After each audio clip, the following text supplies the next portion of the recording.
Yeah, yes.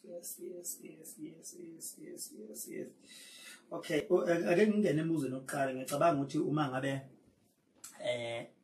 akekho abakafiki seniyobatshela abafethu umbuzo oqala ebebe ubuzile abantu ubufundeka kanje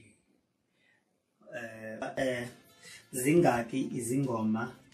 owazecula kwi-secret kaMgqumeni umbuzo loyo wokuqala ubusho njalo ukuthi zingaki ingoma engicula kwi-secret kaMgqumeni ngiyacabanga bafethu ukuthi sekwakhulunywa nje kaningi su-6 ingoma kunengoma lapha ezazi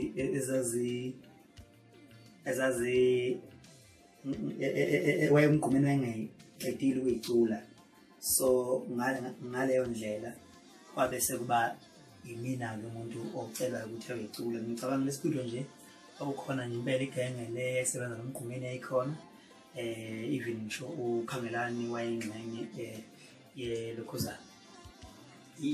ngesikhathi ngicula ngiyakhumbula nje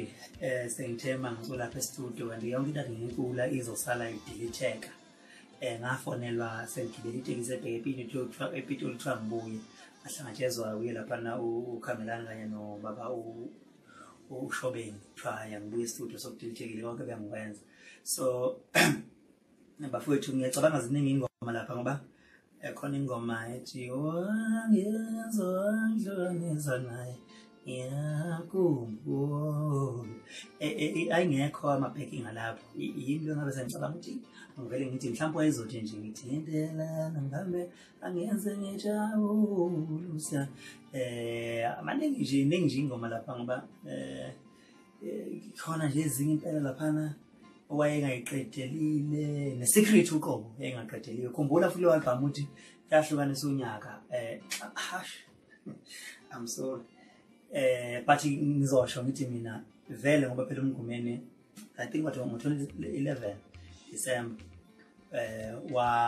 yawina kumasama lo album yakhe ukuthi wayengasekho yanominate yawina mangaphosisi bazomkhumbuza ngathi best maskandi if it was not a best maskandi album ngalowo nyaka so nje bafowethu ilezo ngoma ngiyacula cishe zo-6 noma ngisayibala kahle ngegaba kodwa nje zo-6 ngicela abantu bolalele sisa nje kahle bazoyithola lento engikhuluma ngayo.